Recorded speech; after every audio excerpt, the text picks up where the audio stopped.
Ladies and gentlemen, let me start by congratulating you with the 30th birthday of Inavem.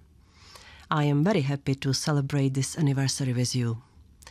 As one of the first European victims organizations, Inavem has made a very important contribution to developing victims' rights in France and in Europe. And we have made much progress since 30 years ago. Today, European societies have a better understanding of the needs of victims. Everyone agrees that victims need to be recognized, respected, and protected. Member states have adopted laws on victims' rights, and the EU has adopted the Victims' Rights Directive to raise protection of victims to a common level across the Union. All these changes would not be possible without the active participation of civil society and organizations like Inavem. However, a lot must be still done to ensure that victims' rights are fully respected everywhere in Europe in practice.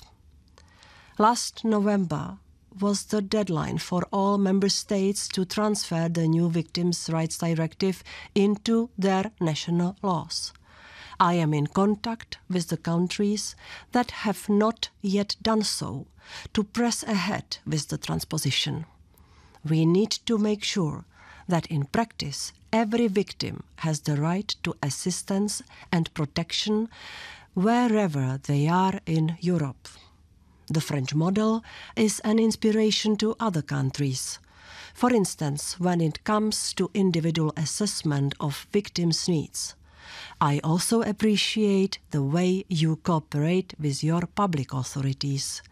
Such cooperation is especially essential in times of crisis, like the recent tragic terrorist attacks in Paris and Brussels.